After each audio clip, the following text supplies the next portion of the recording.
My foot has fallen asleep. Ugh, and I'm sweating.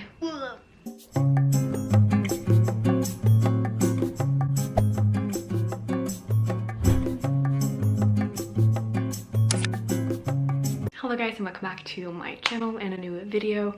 So I know I've been doing mostly monthly wrap-ups on this channel, which I think I want to continue doing in the future, but as you know, I haven't been posting here for about like 4 months until now recently, and I haven't read anything recently because I've been in this huge reading slump, so I don't really have any books for July or August specifically. I only have a couple of books that I've read in the course of like 3 months while I've been in this reading slump.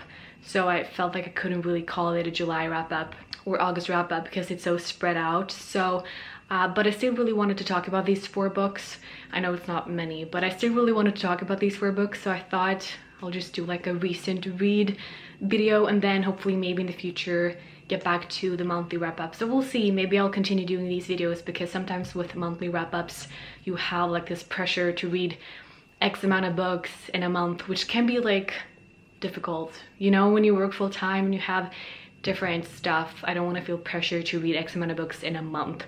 So we'll see how I do in the future, but I still really want to talk about these 4 books. So yeah, here are 4 books that I've read recently. 2 of them you will have seen in a reading vlog I did just now recently, but 2 of them, the other 2 I haven't talked about because I read when I didn't do booktube, or like was on a break. So but I still really want to talk about them. So yeah, let's just get started. So the first book I want to talk to you guys about that I read was Regretting You by Colleen Hoover. So we all know Colleen Hoover is this queen of book talk right now, and I've enjoyed all of her books that I've read so far except this one. I'm sorry, I know it's a very popular one. This is like one of the most highly well spoken of. I've read books by her that are less popular that I enjoyed more. So I was very disappointed. Maybe I was, you know, expecting too much and just like didn't live up to the hype, but I did not enjoy this book. I mean, sure, there were aspects of it that I liked, but overall it was not a good book. But yeah, in this book we have 2 point of views. We follow Morgan and her 16-year-old daughter Clara. So we have 2 perspectives, 2 POVs, but also what's so interesting about that is we have a mother and a daughter. So we have both, like the ages are really different, so they will think different. Their life is different, their experience is different, which I did enjoy. It was cool, I guess, to see from a mother's perspective and her daughter's perspective. Like, I like the idea of that. And these 2, Clara and Morgan, doesn't really get along. They're the exact opposite. Clara thinks her mother doesn't have a spontaneous bone in her body. She's very predictable, you know, has a routine, and Clara is a 16-year-old girl who, you know, is kind of entering her rebellious phase. I mean, she's 16, she kind of wants to live her life, she kind of wants to do stuff. And Morgan is also very protective of Clara because Morgan doesn't want her daughter to do the same mistakes that she did when she was young. Morgan married and had kids at a very young age, and I guess she doesn't regret it. She doesn't regret having Clara, but she regrets not doing more of her life, and she regrets doing it so young, which also makes their relationship kind of complicated because I feel like Clara kind of felt like she was a burden because her mother kept talking about how she had kids too young, and you know, that was Clara. So I get that their relationship was kind of difficult, their feelings towards each other. Of course they love each other, but I get that the dynamic is a little bit off, and the only one that's kind of keeping things stable in this household is Chris, I believe he's called, which is Morgan's husband, Clara's father. But a terrible accident happens and Chris dies. It's not really a spoiler because it says on the back, so that's why I mentioned it.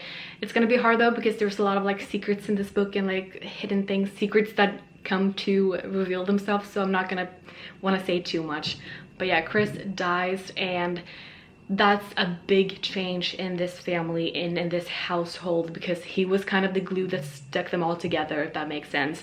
Morgan and Clara didn't have a great relationship, and Chris was kind of the glue that stuck the family together. So of course their dynamic is gonna change. And while this is happening and after that's happening, we follow both from Clara's perspective and from Morgan's perspective how they are handling this huge change in their life.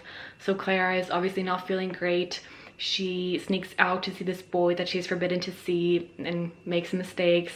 And Morgan is obviously also struggling, and you follow as she kind of finds out this huge secret that involves Chris, Clara's father, Morgan's husband, which I don't know how much I want to say, but Morgan finds out this huge secret involving Chris, and she doesn't really want Clara to know. She wants to protect her, but the truth will come out, and it was a lot of drama. And like, I get that people think it's a good book, but it's just, I think I can't handle that much drama. And I really thought that Clara was this annoying, bitchy teenager that I just could have been without.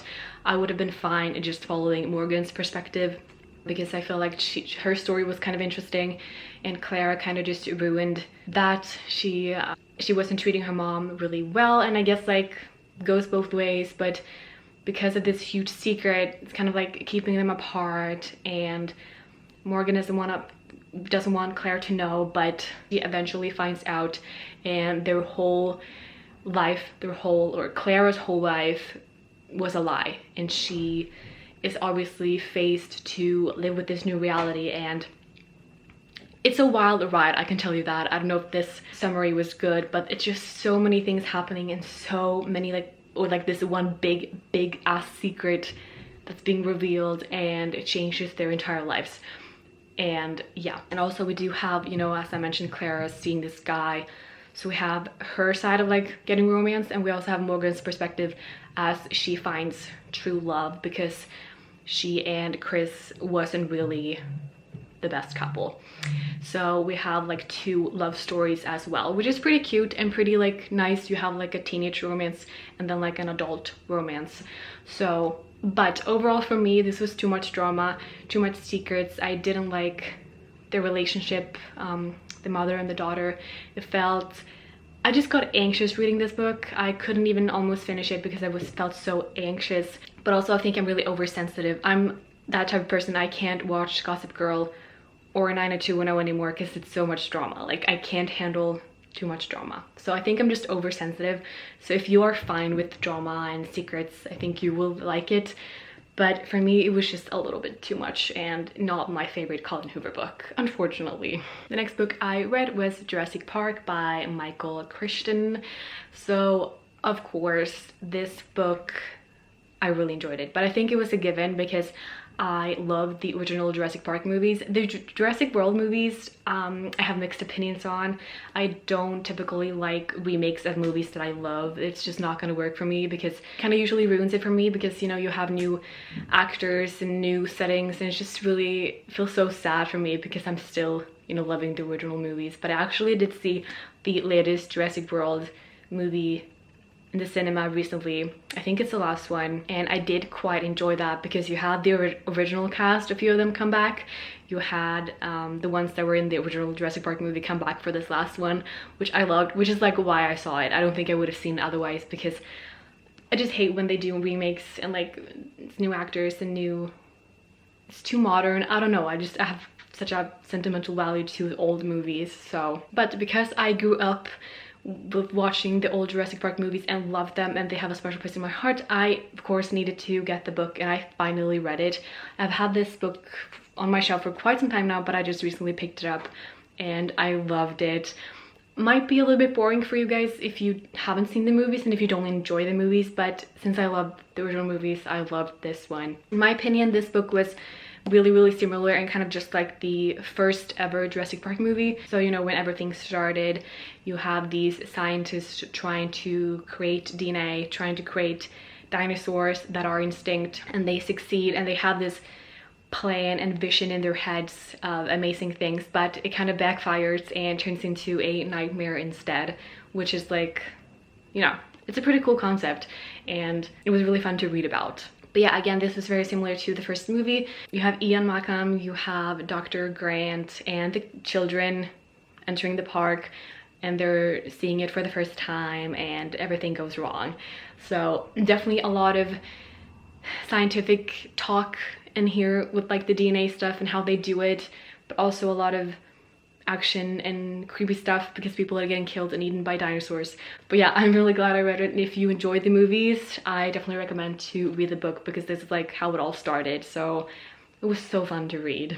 Okay, the next book I read was Imaginary Friend by Stephen Chbosky. This is the same author that wrote The Perks of Being a Wallflower, and it's blurbed by Emma Watson, which actually starred in the movie or she actually starred in the movie The Perks of Being a Wallflower. So I thought that was pretty cool, and she seemed to really enjoy the book, so I wanted to get it. And I recently finished it, and I did really enjoy it. It was a good horror book, but in my opinion, it was a little bit too long.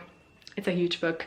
For me, it could have cut down at least 200 pages, because towards the end, I felt like I was really done with it and really over it, and I just wanted it to be over. So, but in this book, we follow mainly a kid named Christopher who, he has dyslexia, he's really struggling in school, and he's living with his single mother because his father took his own life when he was younger. And one day, he and his friends built a tree house in the woods, and weird things starts to happen. Christopher is entering this imaginary world through this tree house, and he sees people in this imaginary world. He sees good people and bad people, and every time he enters this imaginary world and come back to the real world, he is beginning to get sick, but also beginning to be more like a genius. All of a sudden he can read. I mean, he had dyslexia, but all of a sudden he can read and do stuff that he couldn't do in the past. But also he gets headaches, nightmares. He's acting strange and stranger every time he enters this imaginary world. And you also have a few different perspectives. You have followed a little bit of the mother's perspective, also a little bit, but also other people in this world that are entering the imaginary world and getting sick. You also have a connection between, in the past, with this kid David, who went missing in the past and was found dead later. And when he went missing, there was this flu pandemic going on, and now when Christopher is going through the same thing, the flu pandemic is starting again after all these years. And just like weird things starts to happening. All of a sudden Christopher is entering the imaginary world without him wanting to or without him knowing it, and people are hunting him in this imaginary world, and you as a reader are gonna like have to find out who wants to help him, who is the bad guy, who's the good guy. And it's a really, really creepy story, I would believe it. There's a lot of gruesome and disgusting things. Very, very creepy, I thought, as a horror book should be. And once the mother finds out what's actually going on, she's trying to help her son, but people in the imaginary world doesn't want them to leave. They won't let them leave. And it's a really cool horror book. But again, it was a little bit too long for me. Towards the end, I was really, really tired of it. But it reminded me a lot of Stephen King's writing style. I mentioned this in my reading vlog that I did with this book, because all these gruesome stuff that's happening is also happening in a lot of Stephen King books, fantasy elements, but also how smoothly it ran between perspectives, and talked a little bit about religion and God, which also I think Stephen King does a lot.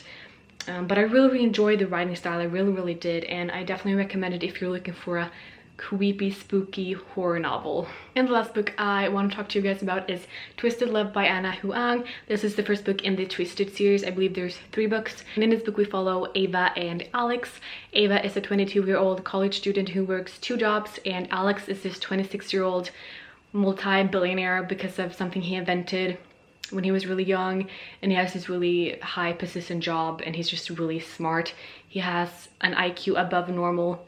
Just a really smart guy, I guess. Successful guy. Alex is Ava's older brother's best friend. So Ava and Alex have known of each other for 8 years because Alex would join them on Thanksgiving. And you know, you usually typically know your brother's best friend. You don't know them, but that you know of them, you know. So they have known of each other for about 8 years, but again, not really knowing each other too well. And then all of a sudden, Ava's brother is going abroad for a year, and this brother is really overprotective of his little sister. He doesn't really want anything to happen to her, obviously, and Ava's ex is acting up a little, so he's worried that he will do something to her. So Ava's older brother asks Alex if he can like look after her for the year while he's gone abroad, and she's 22, she can take care of herself, like, which she know and they know, but they're just really overprotective.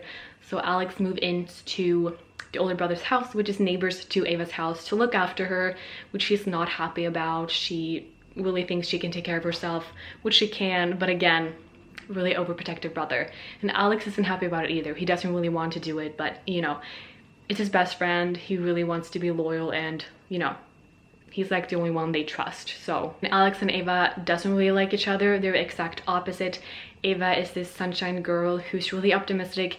She sees the best in everyone. She sees the good in people and the good in the world, while Alex is this grumpy man who kind of hates people. He doesn't really show any emotions. He's just really kind of walking around like a robot. Honestly, they have like never seen him show any emotion. But you know, as time goes on, they start to become friends. They go from like brother's friend to friend, and they start to hang out. They start to realize that they have this physical attraction, which is, you know, you can't really help, you know. I think that's pretty normal to have. And I think it kind of starts out with that. The physical attraction is definitely like the first thing that makes them closer, and they kind of realize that they have more in common than they thought, and that Ava really does bring out the best in Alex. But again, they're really hesitant because like the brother would definitely not approve of them being together, so they kind of definitely don't plan to be together, definitely don't want to be together. But you have things leading up to one another, and eventually, you know, it's a love story, so of course they're gonna end up together. But also, what's really interesting about this book, you know, it's not all a lovey-dovey relationship book. It's both Ava and Alex has quite a lot of family trauma, not any light stuff. It's pretty heavy stuff, both of them. So they kind of connect through that and crazy things that happened with their families. You kind of find out along the way, and some crazy shit has been going on. So, oof, it was pretty interesting to read about, but also like heartbreaking and so fucked up. But overall, I really enjoyed this book. It was a great romance. It was a really, really spicy, grumpy versus sunshine, brother's best friend, all those tropes. And I really, really want to read the next book in this series. From what I've gathered, you're not going to follow Alex and Ava anymore. You follow like Ava's friend Bridget in the next one, I think, and her love interest. So you're not going to follow the same main characters in the other books, if I've gotten it right. But that's fine. Hopefully I will fall in love with the other characters as well. I really, really enjoyed Ava and Alex together, even though some things he did was questionable and he's has some flaws, but I did think that Ava brought out the best in him, and I did enjoy the book. I mean, it's fiction. You have to like, you know, it was fun. It was easy to read. It was really fast paced. I finished it really quickly, so I definitely recommend it if you're looking for a romance that's spicy and fun with a twist of trauma. Yeah, that was it for this recent reads videos. If you have read any of these, please let me know, or if you're wanting to, let me know your thoughts. I would love to chat about them with you guys. But yeah, thank you guys for watching, and I'll see you guys in one of my next videos. Bye.